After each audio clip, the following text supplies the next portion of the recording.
There are things far more worse than death.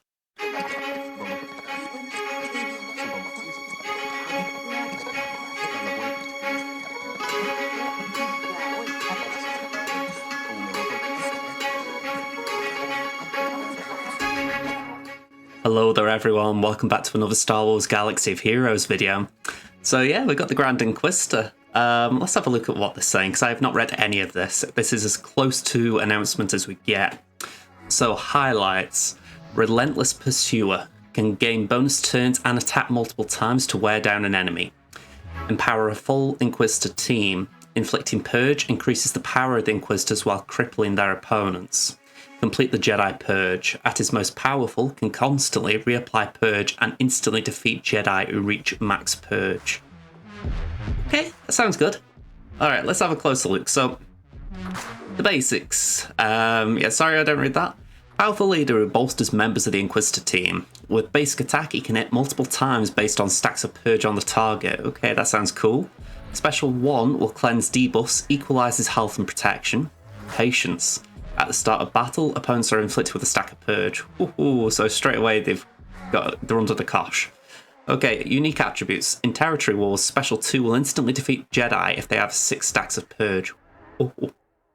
In Territory Wars, enemy characters will regain Purge if it is consumed or dispelled. Okay, so that is pretty cool. In Territory Wars, whenever Jedi enemies with Purge gain protection up, i.e. JMK teams, they take damage equal to 25% of their max health at the end of that turn. Okay, that should be good, although Datacrons could be playing a part against that now. In Territory Wars, if an enemy with 6 stacks of Purge were to reduce Grand Inquisitor to 1% health, he recovers 100% health and protection. Ooh, okay. Ramps up if you leave him on the battlefield. The first time each enemy hits a 6 stack of Purge, he gains bonuses. In addition, as a leader, anytime an opponent is given a stack of Purge, your team will benefit based on roll. And a new debuff, Torture. Take bonus damage equal to 10% of this character's max health when damaged by an attack. Reduce defense by 10%, stacking to a max of 50 for the rest of the encounter when damaged by an attack, plus can't gain bonus turn meter. Okay, so as the inspiration, as the leader of the Inquisitors, we wanted him to be a powerful cornerstone to an all-Inquisitor team. The uniform for our version of the Grand Inquisitor was pulled from Star Wars Rebels, while Rupert Friend, the actor who played him on Obi-Wan Kenobi, was the inspiration behind his visage. Pain can break anyone, you're right to be afraid and ready to die, were inspired by quotes from Star Wars Rebels, while Compassion Leaves a Trail is from Obi-Wan Kenobi. Strategy tips. Grand Inquisitor was designed to challenge Jedi Galactic Legends who are on teams without their lifter units, i.e. Commander Ahsoka Tano, in the Territory Wars game mode. So, yeah, I can understand that. I mean, I disagree that they haven't made a counter to JMK for that purpose, but I kind of get that mainly it's for JMLs. Granted, JMLs aren't often on defense, but maybe it's the idea that this is going to be a tough team to take down without a Jedi. We'll soon see. Keep an eye on Purge stacks to maintain GI multi-attacks and bonuses from uniques. Special 2 can swing a battle in your favour or soften a hard mark if used correctly. Most of the Inquisitors have the exact same base speed, allowing you to mod them to take turn order you're looking for. I will agree that I was looking at them earlier on and I did notice they were all very similar. So that's good to see that they planned ahead for that purpose. FAQ, how often will the event be run? Initial run lasts for 7 days, same as JKL. Recurrence will be similar to other legendaries. Alright, so bit of a bummer for me that I won't be available this time, but I should be able to get it next time. Does Compassion leave a trail? Count defeated Inquisitorious allies as well for the debuffs? No, the allies must be active to count for the debuffs. Okay. Is tortures max 50% per time you're tortured, or a total max that you can be debuffed in combat? You cannot have more than 50% of defense reduced by torture, no matter how many times it is reapplied. Okay. Enters for beating this event in the journey guide. Each tier has 2 encounters, the first one being a training session against the Grand Inquisitor, and the second against Jedi or unaligned Force user. Many tiers become a lot easier if you use the proper leader to counter what the enemies bring to the battle. Okay, so a little bit irrelevant to me today, but I'll keep it in mind. Alright, so let's go to the kit reveal. That's the bit I've been waiting for. Alright, so Grand Inquisitor, Alignment, Dark. Categories: Attacker, Leader, Empire, Inquisitorious, Unaligned Force User. The calculating and relentless master of the Inquisitorious, who specialises in dealing with Jedi. So basic, pain can break anyone, Zeta. Let's see, interesting animation. Deal physical damage to target enemy. If all allies are Inquisitorious, inflict a stack of Purge, max 6, which can't be resisted. Reduce the target enemy's critical damage by 15%, stacking for 2 turns per attack, which can't be resisted. And then on the Grand Inquisitor's turn, if the enemy has at least 3 stacks of Purge at the start of the turn, attack a second time, always scoring a critical if available. If the enemy has 6 stacks of Purge at the start of the turn, attack a third time, dealing true damage instead, which can't be evaded. Okay, so that sounds good. Special 1, you're right to be afraid. Cooldown of 4. So, AoE. Final text, dispel all debuffs on all Inquisitorious allies, and then equalise their current health and protection percentages. Okay, that gives them a lot of survivability, I would have thought, especially when you got Ninth Sister in the mix. Deal physical damage to all enemies, and inflict ability block and vulnerable for 1 turn to all enemies with Purge, which can't be resisted. In theory, I could imagine that being useful with Lord Vader. Maybe you'd need another Inquisitor in the mix, but I could imagine that being quite interesting with Lord Vader. For each enemy with Purge, Inquisitorious allies recover 4% health. Inquisitorious allies gain critical damage up for 2 turns. Okay, they do need the damage bump, so hopefully that'll come in handy. Special 2, Ready to Die, Omicron, cooldown of 6. Let's have a look at the animation. Alright. Remove 100% turn meter from the target enemy, which can't be resisted, and deal physical damage. Then inflict torture for 1 turn, which can't be copied, dispelled, evaded, or resisted. Gain buffs for 2 turns based on the number of stacks of Purge on the target enemy, so a bit like 8th Brother here. So we got 1+ stack, he gains offense up. 2, you get speed up for 2 turns. 3, you get tenacity up for 2 turns. 4+, you get offense up for 2 turns. 5+, speed up for 2 turns. 6 stacks, you gain tenacity up for 2 turns. Oh, okay, I didn't read that correctly, I'll apologise. Grand Inquisitor will gain those buffs to begin with, but if you get 4 to 6 stacks, the other Inquisitorious allies gain them as well. Oh, okay, that could be cool. Okay, so Torture. Take bonus damage. Okay, so we read that on the previous page, so I'm skipping that. While in Territory Wars, the first time all enemies reach 6 stacks of Purge, this ability's cooldown is reset if this ability has not defeated an enemy. If the target enemy has 6 stacks of Purge and is not Jedi, inflict buff immunity for 1 turn, which can't be dispelled, evaded, prevented, or resisted. If the target enemy has 6 stacks of Purge and is a Jedi, instantly defeat them. Jedi enemies defeated this way cannot be revived, so bye-bye Jolie Bindo. Okay. So leader, Master Inquisitorious, Zeta and Omicron. Final text. Empire allies gain 20% max health and max protection and 10 speed. If all allies are Inquisitorious at the start of battle, gain an additional 46% max health and max protection and 15 speed. And they're immune to ability block. Okay, that's cool. That will keep them applying Purge. Also, Grand Inquisitor gains defense penetration up and offense up for 2 turns, which can't be dispelled or prevented. Okay, that one's interesting. You don't usually get them as buffs that can't be dispelled, so that's new. Additionally, if all enemies are Inquisitorious at the start of the battle, whenever Purge is inflicted, Inquisitorious allies gain benefits based on their roll for the rest of the encounter, stacking to a max of 200%. So attackers gain plus 2% critical damage. Oh, okay, so the attackers are really going to ramp up if every time there's a stack of Purge going out, there's plus 2% crit damage. Take into account at the start of battle, there's going to be a stack of Purge on every enemy Jedi. If it's Jedi anyway, so it should be, 10% crit damage boost straight from the off. And it can go ramp up really quick, so that is quite interesting. Healers and support gain potency, which makes sense because you want them applying Purge. Well, it's really just 7th and 5th there. And tanks 2% defense. Okay. If the enemy Jedi is enemy leader is a Jedi, Inquisitorious allies start the battle with buffs based on their roll for 1 turn, so attackers gain advantage, healers and support gain foresight, tanks taunt. So we've got a pre-taunt now with Ninth Sister, that's cool. While in Territory Wars, while Grand Inquisitor is active, whenever an enemy loses Purge, they regain it at the end of the turn. On their turn, Inquisitorious allies can ignore taunt to target an enemy with 6 stacks of Purge. I like that, that's pretty good. If anything, that gets you around JML again.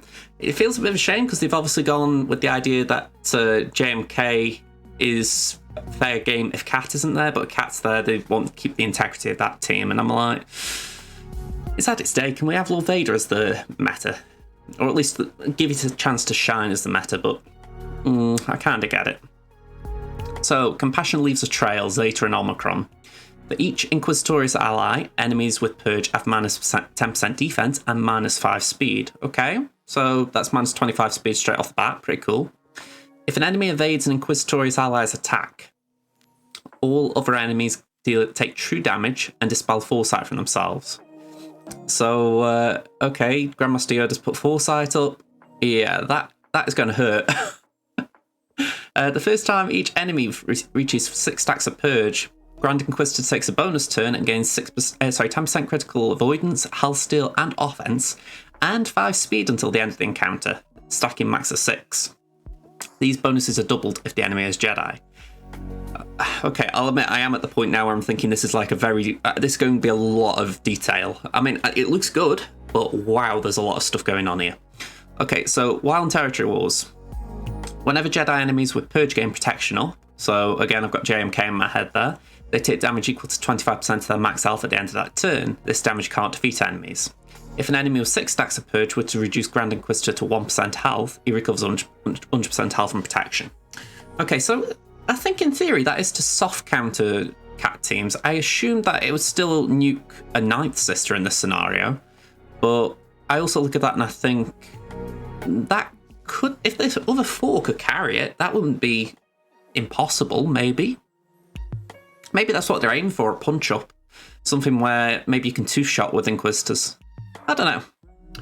So final text. At the start of battle, if all allies, minimum 3 are Inquisitorious, this character gains 20% max health, max protection, and potency.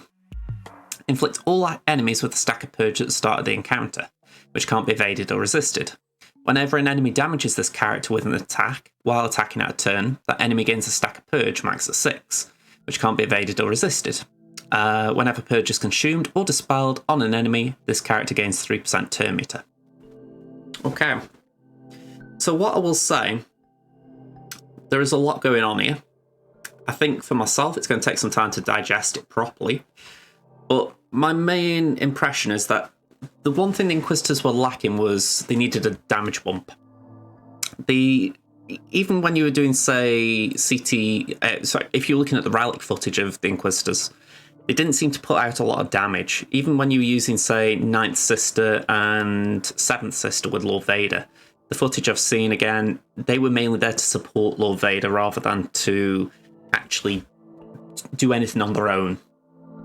So yeah, you're looking at it and you're going, this could be the key. Again, I'm looking at the leadership and I'm thinking they're giving them stacking crit damage up to 200%. So that is a lot, especially if I remember right, that 2nd Sister does stack a lot of crit damage herself. Yeah, defense for tanks is very big as well. 9th Sister could become very difficult to take down. Heals and support, yeah, that should help with the potency. It's a bit of a shame, though, that there isn't a way of protecting 9th Sister, because if you do try to take on a JMK Cat team, Cat will nuke 9th. So from there, it's all about, could the 4 that you pick around Grand Inquisitor carry it? I'm not convinced. I think that they would struggle. But for those who do face JML on defense, this looks like a very solid counter. Not many put JML on defense just for that reason. I wouldn't consider it a staple defense team, but yeah, there's something there. I definitely think that it's worth investing in. I mean, if you take out the bits with Territory Wars, I actually think there's a very good kit here. I think it is something that is worth chasing as a legendary, especially to finish off the team. I'd say the Omicrons for Territory War are quite important. You know, as far as I'm looking there and I'm thinking buff immunity. It's pretty nice. So you got stuff like that going on. Yeah, there is a lot in this. There is a lot. So I'm not going to lie. I'm not going to suddenly say, oh yes, I have read everything and I completely know what team comp I would use. I mean, I think that's the challenge for me right now. I'm thinking, who would you leave out in this group? I mean, the one that springs to mind would be 7th Sister. Just purely because 7th is probably not needed as much if with GI you're going to be equalising health and protection. Let me just double check. That is outside of the Omicron, isn't it? Okay, yeah, I've just seen it. It was one of these specials, yeah. Special 2, the spell debuffs on Inquisitorious allies equalise the current health and protection. So maybe 7th is needed. 7th is going to support that. So I am a little bit curious now because, yeah, 5th is needed for the... Well, I'd have thought 5th and 8th are needed. 2nd is going to be a powerhouse under this. So yeah, 7th is the one who really is the weakest. But 7th is probably the one that's weakest just for the fact that it does the same job as Grand Inquisitor, but if you want a double heal, then that's a tough choice to leave out. Because, again, I'm just thinking about how I've played them at a lower tier, and Second Sister to me has been probably the weakest. You know, Second, I think, has just not got the damage, but I'm looking and thinking if Second's gaining critical damage via the Torture, well, she's getting offense up via Torture, and she's also gaining crit damage via Purge, then her numbers should stack up. She should get bigger numbers. So you're looking at it and you're thinking, I'd be reluctant to drop her for... I'd be reluctant to drop her, but maybe it is the better choice having the healer. Ooh. I don't know. Let me know what you think, because I'm stuck here and I could just sit here for ages thinking on it. But yeah, this has been an interesting one. Let's go here. Yeah, I actually think this will be good, like I say. I think if you've got all your Inquisitors at Rally 5, I think you've got a good team in the offing. I don't think it's going to be a bad investment for anyone. I'm not sure it's going to be like this A-tier team that people expect it to be, but I think this is the way that Legendaries are going to be now. We're going to have essentially Rally 5 requirements just because that's kind of the minimum now. If you're going to invest in Grand Inquisitor, it would go to Rally 8 or 9 anyway. So yeah, you're looking at it and you think Rally 5 investment is not bad because it just means you've got the team ready. So yeah, I've got no problems with that. I understand some people might, but I can't say I agree with it.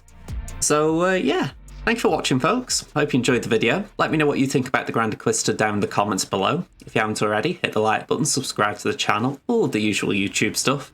And until next time, bye for now, everyone.